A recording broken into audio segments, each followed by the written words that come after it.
하나님의 말씀 함께 보시겠습니다. 욥기 42장 1절부터 7절까지의 말씀입니다.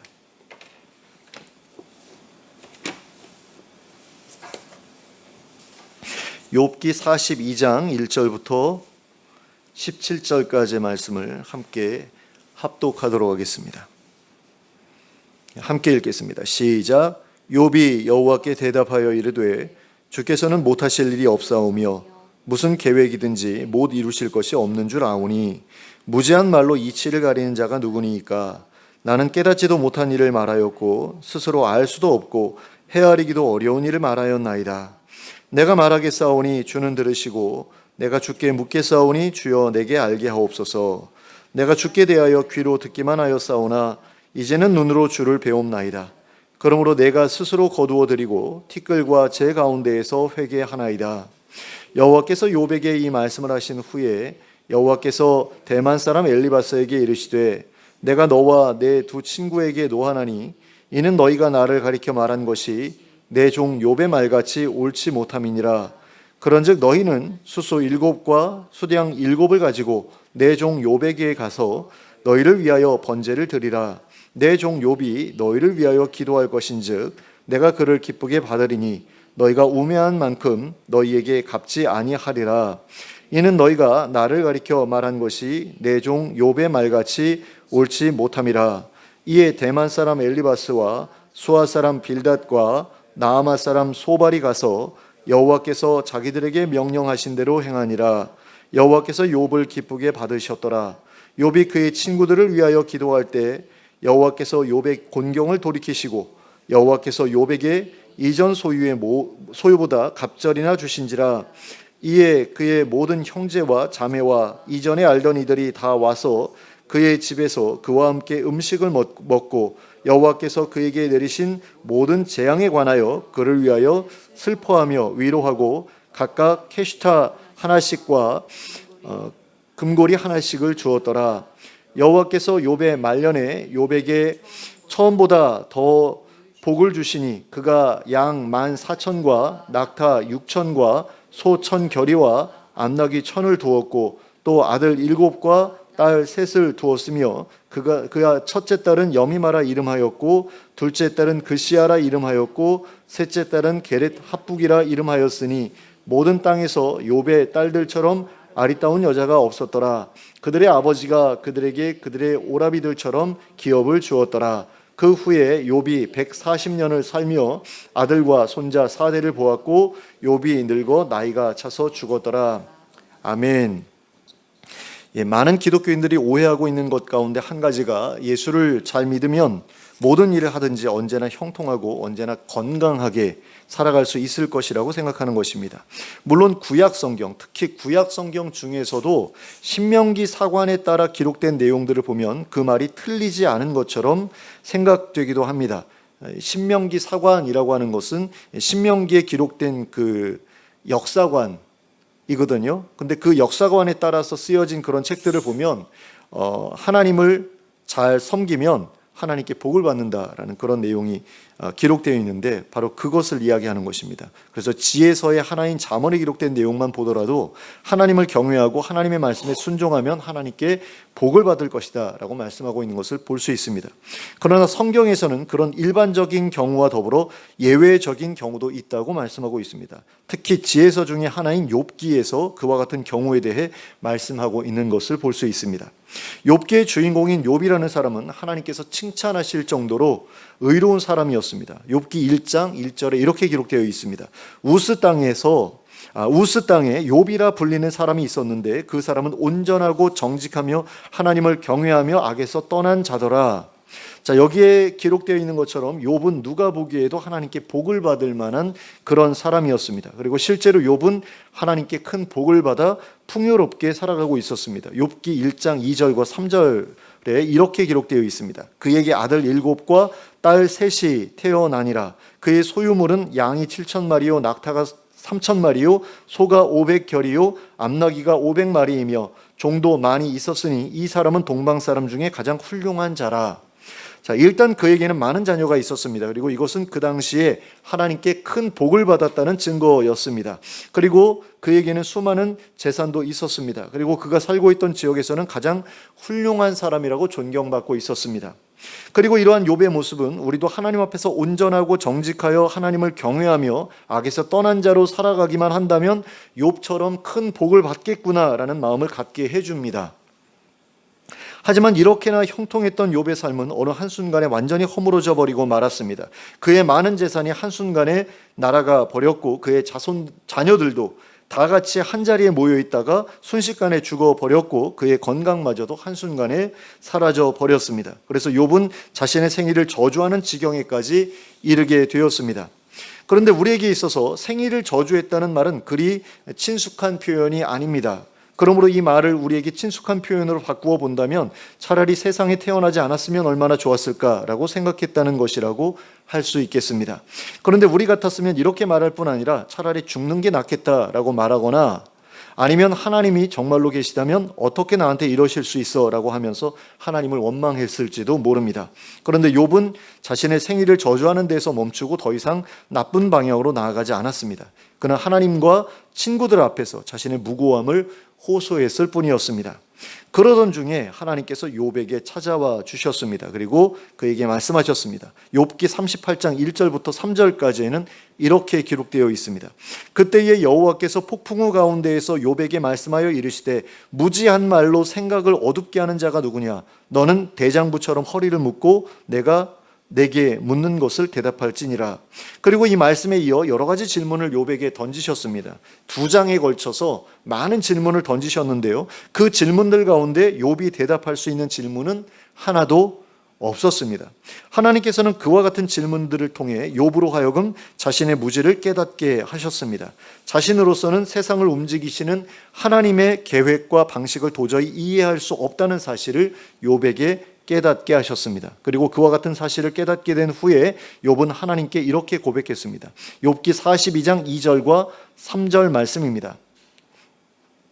주께서는 못하실 일이 없사오며 무슨 계획이든지 못 이루실 것이 없는 줄 아오니 무지한 말로 이치를 가리는 자가 누구니까? 나는 깨닫지도 못한 일을 말하였고 스스로 알 수도 없고 헤아리기도 어려운 일을 말하였나이다. 그러니까 자신이 하나님과 변론하려고 했던 것이 얼마나 어리석은 일이었는지를 깨달았다라는 거죠. 욥은 그 고통 가운데서 하나님께 계속 기도했거든요. 뭐라고 기도했냐면 하나님 나한테 찾아와 주셔서 도대체 내가 왜 이 고통을 당해야 하는지 좀 설명 좀 해주십시오라고 계속해서 하나님께 말씀을 드렸거든요. 근데 그렇게 하나님께 기도했던 것이 참 어리석은 일이었구나라는 것을 이제 깨달았다는 거죠. 그리고 또 이렇게도 말씀을 드립니다. 욥기 42장 5절과 6절 말씀입니다. 내가 죽게 대하여 귀로 듣기만 하였사오니 듣기만 하였사오나 이제는 눈으로 주를 배움나이다. 그러므로 내가 스스로 거두어드리고 티끌과 재 가운데서 회개하나이다. 그러니까 이제까지는 귀로만 들어왔다라는 거죠. 그런데 하나님을 이제 눈으로 뵙게 되었다. 그래서 자신이 지금까지 해왔던 쓸데없는 일을 쓸데없는 말을 거두어들이고 하나님 앞에서 회개한다 이렇게 말하고 있습니다. 그런데 최근에는요 6절에 대해서 잘못된 번역이라고 이야기하는 분들이 하나 둘씩 나오고 있습니다. 그런 분들 가운데에서 송민원 교수라는 분은 이 구절을 다음과 같이 번역했습니다. 이렇게 나는 멸시를 당했으나 티끌과 재 위에서 위로를 받습니다. 그러니까 거두어들인다라는 말이 멸시를 당한다라는 말로 그렇게 번역될 수도 있다라는 거죠. 그리고 그 위로를 받는다는 원래는 우리는 회개한다라고 번역을 한 거잖아요. 근데 그거를 위로를 받는다라고도 번역할 수 있다라는 거죠. 그래서 왜 이렇게 번역이 가능하느냐?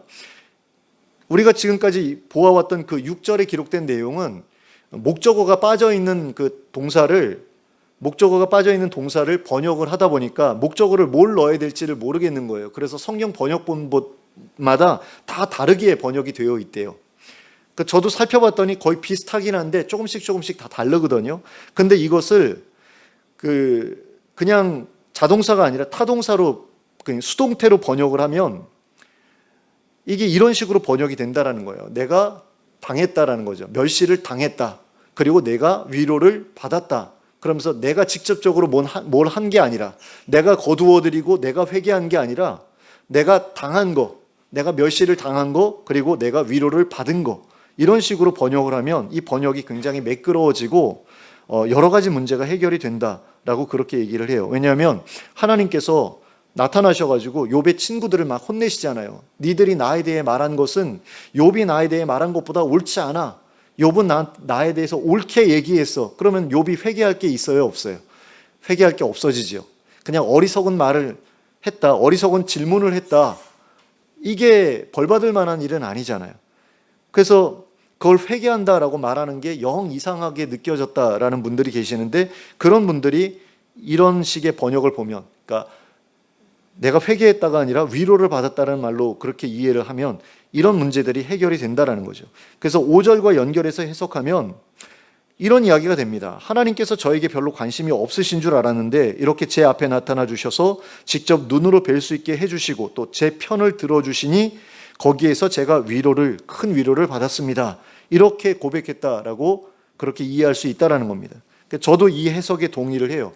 제가 예전에 욥기를 연속으로 강의한 적이 있었거든요. 근데 그때도 어떻게 해석했냐면, 욥이 한 말이 있고 친구들이 한 말이 있잖아요. 그럼 욥이 한 말은 옳고 친구들이 한 말은 잘못되었고, 그런 식으로 이제 기준을 세워놓고 그 본문을 살펴보니까 내용이 쉽게 이해가 되더라고요. 그런데 마지막에 와서 욥이 회개했다라는 말이 약간 좀 이상하게 느껴지는 거예요.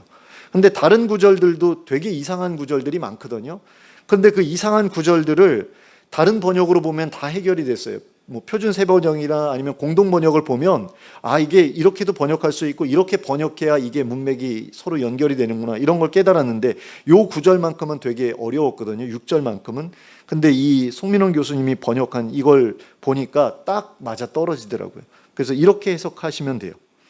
그래서 욥은 자신의 공경 속에서 하나님을 원망하기보다 하나님께 기도하는 편을 택했고, 그 가운데서 하나님을 만나게 됨으로써 큰 위로와 격려를 받게 되었다라는 겁니다. 그리고 욥은 이와 같은 경험을 한 이후로 그때까지 겪었던 어려움으로부터 벗어나기 시작했습니다.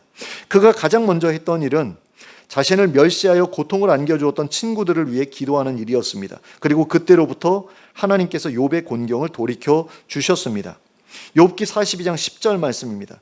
욥이 그의 친구들을 위하여 기도할 때 여호와께서 욥의 곤경을 돌이키시고 여호와께서 욥에게 이전 모든 소유보다 갑절이나 주신지라. 자, 여기에서는 그가 그저 하나님께서 욥의 곤경을 돌이키셨다라고 기록하고 있지만, 실제로 이 말씀은 그의 건강도 회복시키시고 그의 자녀들도 돌려주시고 그의 재산도 돌려주셨다라는 그런 의미였습니다. 그리고 11절 말씀을 보시면 그의 형제 자매와 이전에 알던 이들이 다 찾아와서 그를 위해 슬퍼하고 위로하고 각각 캐슈타 하나씩과 금고리 하나씩을 주었다고 하였습니다. 여기서 캐슈타라고 하는 것은 은덩어리를 의미한다고 합니다. 그러니까 우리가 골드바라고 말하는 거 있잖아요. 근데 그 골드바 말고 실버바를 캐슈타라고 그렇게 이야기한다고 그럽니다. 그리고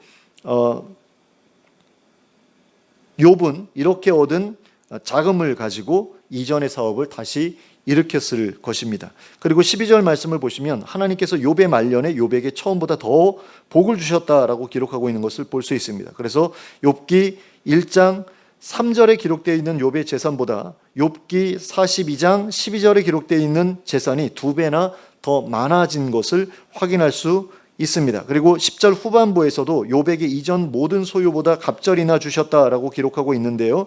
이것이 실제로 이루어진 것은 말년에 이르러서였다라는 것을 이 구절을 통해서 이제 알 수 있게 되는 거죠.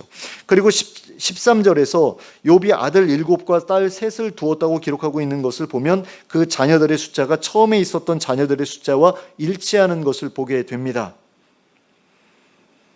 그래서 하나님께서 잃었던 욥의 자녀를 어떤 방식으로 되돌려 주셨는지는 모르겠지만 어찌 되었든 욥의 자녀들까지도 원래대로 돌려놓으셨다라는 거죠. 그냥 숫자만 돌려놓으신 건지 아니면 하나님께서 그들을 뭐 다시 태어나게 해주신 건지 뭐 알 수는 없습니다. 제 심정으로는 다시 태어나게 해주신 것이라면 참 좋겠다라는 생각이 들어요. 그러니까 떠난 자녀의 그 영을 다시 보내셔서 다시 태어나게 해주셨다 그러면 정말 마음이 편할 것 같아요. 근데 이 부분에 대해서는 저희가 정확하게 알 수는 없죠. 사람이 한 번 죽으면 그거 끝이다라는 게 기독교의 정통 교리이기 때문에 뭐 다시 태어나게 해주셨다라고 말하는 것은 좀 그렇잖아요. 그러면 소생이냐? 그것도 아닌 것 같고요.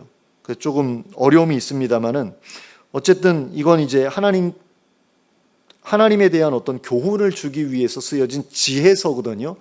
지혜서라는 것은 역사서하고는 좀 달라요. 잠언하고 전도서, 욥기 이렇게 세 개가 지혜서잖아요. 근데 이 지혜서라는 거는 그 앞에 기록되어 있는 그 여호수아서라든가 모세오경이라든가 여기에 기록된 것처럼 역사적인 그런 내용이 아니거든요. 그렇다 보니까 이것을 그 어떤 인생의 고통에 대한 교훈을 주기 위해서 만들어낸 어떤 우화다. 그러니까 이런 거죠. 뭐 흥부놀부전, 콩쥐팥쥐전 뭐 이런 것처럼 심청전처럼 효도하면 복 받는다라는 그런 이야기를 가르쳐 주기 위해서 만들어낸 이야기처럼 이 욥기도 실제 역사가 아니라 그렇게 만들어낸 이야기다라고 말씀하시는 분들도 있습니다. 어쨌든 성령의 영감을 받아서 쓰여진 건 분명한데 이게 역사냐 아니냐 그거에 대해서는 여러 가지 논란이 있어요. 그래서 만약에 역사로 본다 그러면 이 시대는 언제냐라고 했을 때 아브라함과 거의 비슷한 시기일 것이다 라고 그렇게 추정하는 학자들도 있고요. 어떤 학자들은 아예 이거는 역사서가 아니라 지혜서고 이건 만들어낸 그 교훈적인 이야기다, 우화다 이런 식으로 이야기하는 분들도 있습니다. 그래서 이 부분에 대한 정확한 해석은 우리가 알 수가 없습니다. 뭐 다시 하나님께서 태어나게 하신 것인지 어떤 건지요. 그리고 16절과 17절 말씀을 보시면 그 후에 욥이 140년을 살며 아들과 손자 4대를 보았고 욥이 늙어 나이가 차서 죽었다라고 기록하고 있는 것을 보게 됩니다. 그러니까 건강을 되찾았을 뿐만 아니라 굉장히 오래 살았다, 장수했다라는 그런 이야기입니다. 그리고 우리는 이러한 내용을 보면서 역시 하나님을 잘 섬기면 복을 받는구나, 형통하게 되는구나 라고 생각합니다. 그리고는 욥이 그렇게 회복되기까지 얼마나 고통스러운 시간을 보냈었는지에 대해서는 머릿속에서 얼른 지워버립니다. 마치 그가 겪었던 고난이 아주 잠깐 동안 찾아왔다가 금방 사라져 버린 것처럼 생각해 버립니다. 그러니까 별거 아닌 것처럼 생각해 버린다라는 거죠. 하지만 욥이 겪었던 고난은 그렇게 쉽게 생각할 만한 것이 아니었습니다. 욥이 겪었던 고난은 그가 자신의 생일을 저주했을 정도로 심각한 고난이었습니다. 나 죽고 싶다라고 생각할 만한 고난이었다라는 거죠. 욥은 오늘날 우리가 그러한 일을 겪었다면 자살을 생각했을 정도의 일을 겪었던 겁니다. 한번 생각해 보시기 바랍니다. 엄청난 거부였던 그가 단 한순간에 모든 재산을 날려버린 겁니다. 뭐 코인 투자로 수십억을 벌었던 사람이 단 하루 만에 알거지가 된 것이나 마찬가지의 일을 겪은 것이다라는 거죠. 그래서 뭐 루나 사태를 통해 가지고 뭐 30억 가까이 벌었던 사람이 한순간에 다 날려버린 그런 일들이 있잖아요. 그래서 미국의 그 범죄자가 재판을 받았는데 130년형을 받았대요. 우리나라도 그렇게 좀 바뀌어야 되는데 우리나라는 뭐 한 3년 살고 나오면 그 몇 조 되는 그런 그 돈을 숨겨놨다가 그거 가지고서 떵떵거리면서 살 수 있는 거예요. 그러니까 이게 문제인데 어쨌든 그런 고통을 이 사람이 겪었다라는 거죠. 그리고 거기에 더해서 그가 사랑하는 자녀들이 한순간에 몰살을 당했습니다. 마치 세월호 사건과 같은 일을 통해서 또는 할로윈 참사와 같은 일을 통해서 또는 제주 항공기 같은 사건과 같은 그런 일들을 통해서 자신의 자녀들을, 그것도 10명이나 되는 자녀들이 한 대에 몰려 있다가 한 번에 다 죽어버린 거예요. 남은 자녀 하나도 없이. 이게 얼마나 끔찍한 일입니까? 그리고 거기에 더해서 자신마저도 극심한 피부병에 걸려서 고통을 당하게 되었습니다. 근데 욥이 겪었던 이 피부병은 아토피 환자들이 건조한 계절이 돌아올 때마다 가려움증으로 고통받는 것 이상의 가려움증을 그에 대해 가져다 주었던 것으로 보입니다. 그래서 기와장으로 자신의 몸을 긁었다고 하잖아요. 손으로 긁으면 세균이 옮고 더 덧나니까 기와장으로 깨끗하게 닦아가지고 아마 긁었을 것 같은데 이게 얼마나 큰 고통이었겠느냐라는 거죠. 아토피 환자들도 보면은 뭐 간지러워가지고 손톱으로 계속 긁다가 막 덧나고 이런 모습들을 많이 보는데 거의 그런 어떤 고통, 어쩌면 그거보다 더 심한 고통을 그가 겪었을 수도 있다라는 겁니다. 근데 우리 같았으면 이 세 가지 사건들 가운데 한 가지만으로도 더 이상 세상을 살아가고 싶지 않다고 생각했을지도 모른다라는 겁니다. 실제로 이 세 가지 일들 가운데 단 한 가지 일을 겪은 것만으로도 스스로 목숨을 끊은 분들이 적지 않습니다. 1997년 외환위기로 나라가 휘청거렸을 때, 그리고 2008년에 금융위기로 경제가 휘청거렸을 때 얼마나 많은 회사들이 문을 닫았고 또 얼마나 많은 회사의 운영자들과 실직자들이 스스로 세상을 떠났는지 모릅니다. 그분들 여전히 건강했음에도 불구하고 그렇게 실직했다라는 것만으로도 더 이상 살 수 있는 힘을 잃어버린 거예요. 또 앞에서 말씀드린 사건들로 인해 자식을 잃어버린 부모님들 중에 그 상실감을 이기지 못해서 스스로 세상을 떠난 분들도 있다는 이야기가 뉴스로 가끔씩 전해지고 있는 것을 봅니다. 또 CRPS와 같은 질병으로 인해서 너무나 고통스러워하다가 스스로 세상을 등진 분들도 있습니다. 이 CRPS 같은 경우는 이제 수술하면서 신경을 잘못 건드려가지고 조금만 건드려도 아픈 그런 병이에요. 그래서 누가 툭 치면 막 죽을 것처럼 자지러지고 바람만 불어도 막 자지러지고, 그러니까 통풍이 온몸에 번져 있는 것 같은 어떤 그런 질병이래요. 그래서 이게 얼마나 고통스러우면 스위스에서 자살을 거기는 할 수 있잖아요. 너무나 뭐 폐암 말기라든가 이러면 자살할 수 있게 허용이 돼 있잖아요. 그런데 그렇게 허용된 질병 가운데 하나래요. 그래서 우리나라에서도 그거 대기하고 있는 사람들이 뭐 몇 명 계시다고 그렇게 뉴스에 나오는데, 그런 질병 하나만 걸려도 죽고 싶어 하고 그런다라는 거죠. 예전에 저희 교회 다니던 성도님들 가운데 한 분 그 폐암으로 이제 고통받다가 돌아가셨는데, 이분도 막 신방을 가면 죽고 싶다고 막 그렇게 얘기하고 죽여달라고까지 얘기를 하시더라고요. 근데 그 통증 때문에 고통스러워 하시는 모습을 봤는데, 그런 것들을 하나도 아니고 세 개를 다 가지고 욥이 버텨야 됐다라는 겁니다. 그래서 우리가 욥의 고통을 그렇게 가볍게 생각해서는 안 된다라는 거죠. 별것 아닌 거야. 욥이 당했던 그런 고통은 별거 아닌 거야 라고 생각해서는 안 된다라는 겁니다. 그리고 자신이 지금 겪고 있는 고통이 욥의 고통보다 더 심하다라고 생각하는 것도 어떤 면에서는 잘못된 생각일 수 있다라는 거죠. 욥이 당했던 고통과 비교하면 내가 겪고 있는 고통은 별것 아닐 수도 있다라는 생각을 해야 된다라는 겁니다. 그리고 욥이 하나님을 만나 위로를 받고 회복되었다고 하는 것도 우리가 생각하는 것처럼 그렇게 단시간 내에 되어진 일은 아니었습니다. 그가 극심한 피부병에서 벗어나기까지 얼마나 오랜 시간이 필요했는지 우리는 알지 못합니다. 어떤 분들은 그냥 하나님 만나고 바로 고쳐졌을 거다. 저도 뭐 그렇게 생각이 되는데 그렇지 않았을 수도 있는 거죠. 천천히 조금씩 나아갔을 수도 있는 거죠. 그리고 자녀들도 그렇습니다. 10명의 자녀가 다시 태어났다라고 하면 그 태어나기까지 10년이 걸리잖아요. 1년에 한 명씩 연년생으로 태어나도 10년이 걸리고, 그들이 장성해서 예전 그 자녀들의 나이가 되기까지 얼마나 또 많은 시간이 걸리겠습니까? 그리고 그가 과거의 사업 규모를 회복하기까지 해도 수많은 시간이 걸렸을 겁니다. 어쩌면 욥은 사업을 재개하자마자 엄청난 수입을 올렸을 수도 있어요. 그러니까 대박이 터져가지고 금방 많은 재산을 모았을 수도 있습니다. 그러나 아무리 모든 일이 잘 풀렸다고 하더라도 예전과 같은 규모를 회복하기에는 시간이 많이 필요했을 거다라는 거죠. 그리고 그가 자신의 예전 재산보다 2배의 재산을 소유할 수 있게 되었던 것도 그의 말년에 이르러서였을 겁니다. 이처럼 욥의 회복은 순식간에 이루어진 것이 아니었습니다. 그렇잖아요. 뭐 IMF 때 무너졌던 그 사업을 아주 열심히 노력해서 회복한 사람들 가운데 보통 어느 정도나 걸려서 회복됐을까 보면 뭐 1, 2년 만에 예전의 규모로 이렇게 회복된 사람들은 없지 않습니까? 그러니까 꽤 오랜 시간 동안 고군분투해서 그렇게 회복되었을 것이다라고 생각해야 된다라는 거죠. 근데 우리는 하나님 만나가지고 바로 그냥 병도 낫고 바로 자녀들도 10명이 다시 뭐 생겨나고 뭐 바로 그냥 사업도 예전 규모로 회복되고 이런 식으로 너무 가볍게 생각한다라는 거죠. 그러니까 우리는 성경을 읽을 때요, 그냥 너무 가볍게 읽어요. 아, 그랬구나 그러고서 끝나버리는데, 그게 아니라 과연 그 상황 속에서 어떤 식으로 이 사람이 회복됐을까에 대해서 생각을 안 해보는데, 그걸 생각해 보면 야, 정말 치열하게 살았겠구나라는 게 이렇게 와닿잖아요. 사회생활을 해보신 남자분들은 이런 거 특히 더 와닿을 것 아닙니까? 내가 사업을 해봤다. 근데 이렇게 무너졌다가 다시 일어나는 게 얼마나 힘든 건지 다들 아실 것 아닙니까? 사업을 했던 분이라면. 근데 그런 수고를 우리가 생각해야 되는데 그런 것 없이 그냥 단번에 해결됐을 거야. 하나님 만나가지고. 이런 식으로 생각한다라는 거죠. 그러므로 우리는 욥이 과거보다 더 부유하게 된 것이 그냥 하나님을 잘 믿었기 때문에 자동적으로 그렇게 된 것이 아니라는 사실을 기억할 필요가 있습니다.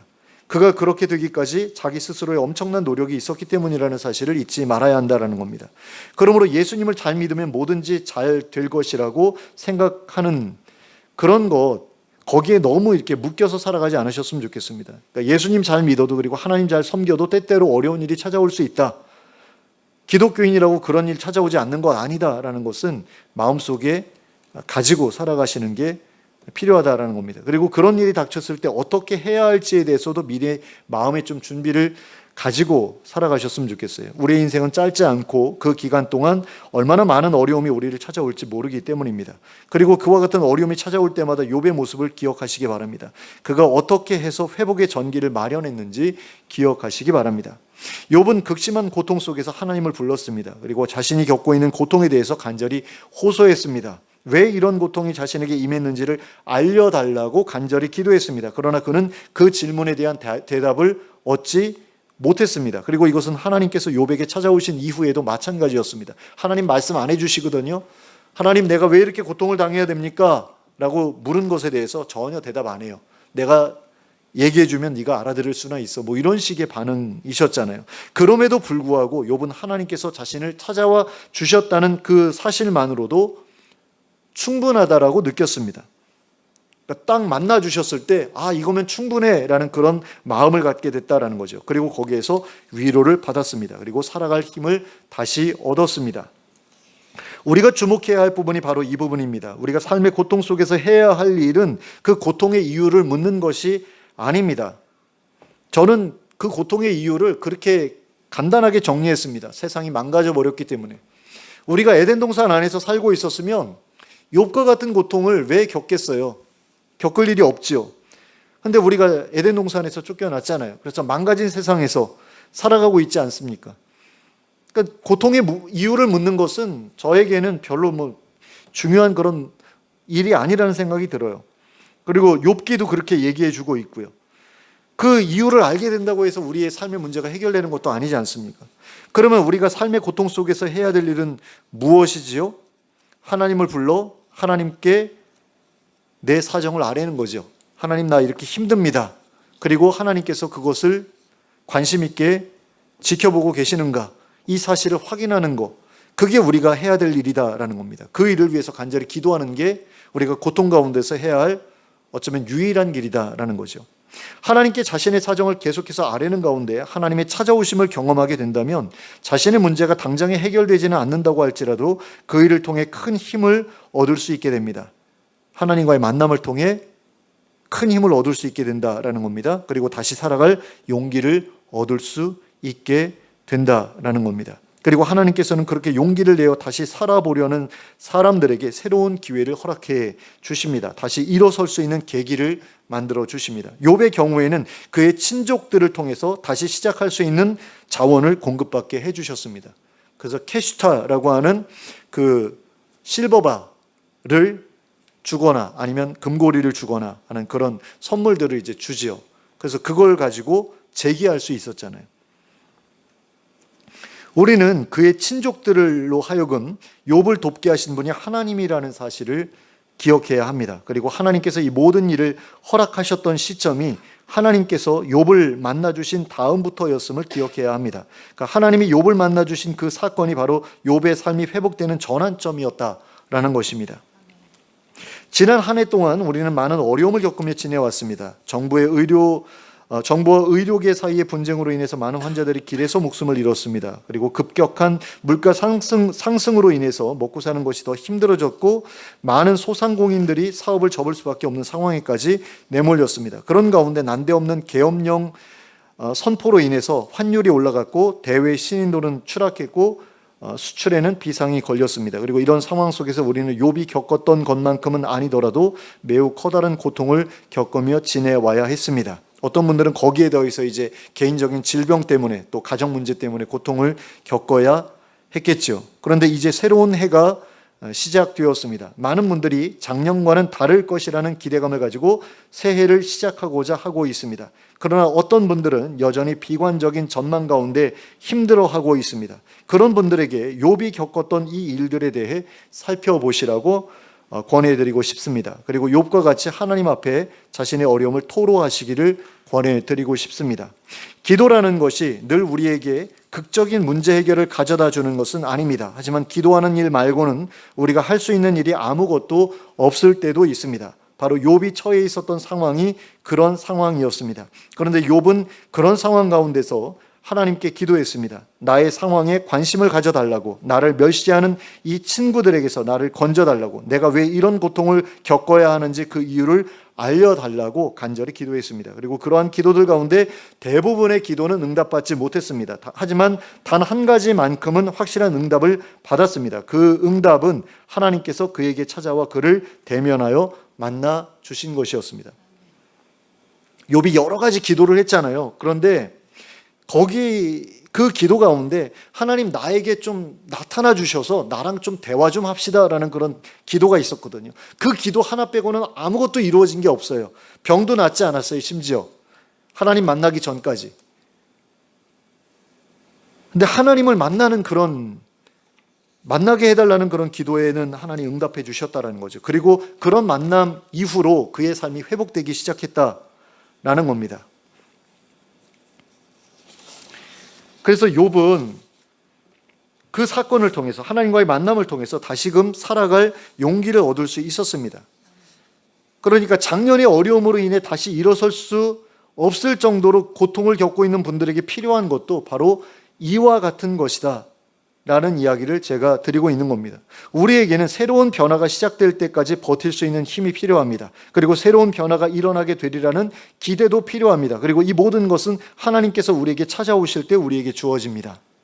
우리에게는 하나님께서 우리와 함께 하신다는 확신이 필요합니다. 우리에게는 다시 시작할 수 있다는 하나님의 위로와 격려가 필요합니다. 우리에게는 다시 시작할 수 있는 계기를 만들어 주시는 하나님의 도우심이 필요합니다. 우리가 하나님을 간절히 부를 때 하나님께서는 우리에게 찾아와 이 모든 것들을 허락해 주실 것입니다. 그러므로 한 해의 새로운 시작을 욥과 같이 하나님을 부르는 일에서부터 시작하는 여러분들이 되시기 바랍니다. 그리하여 하나님의 찾아오심을 경험하고 자신을 향한 하나님의 관심과 사랑을 다시 한번 확인하고 그분과 함께라면 다시 시작해 볼 수 있겠다라는 마음을 품게 되시기 바랍니다. 그리하여 새로 시작되는 한 해는 작년보다 훨씬 더 든든한 마음을 가지고 무엇보다 하나님께서 함께 하신다는 자신감을 가지고 시작할 수 있게 되기를 예수 그리스도의 이름으로 축원합니다. 함께 기도하겠습니다.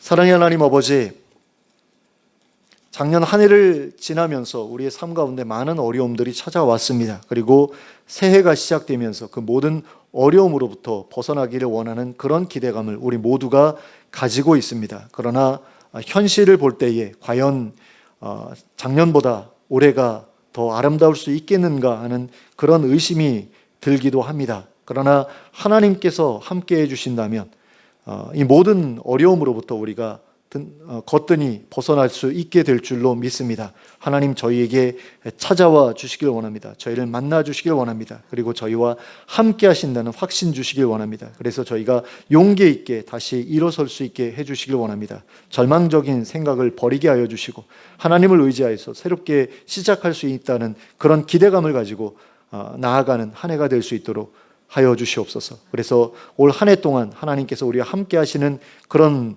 아름다운 일들을 많이 보게 하시고 그 일들을 통해서 연말이 되었을 때에 하나님께 큰 감사로 나아갈 수 있는 저희 모두가 될 수 있도록 인도해 주시옵소서. 예수 그리스도의 이름으로 기도하였습니다. 아멘.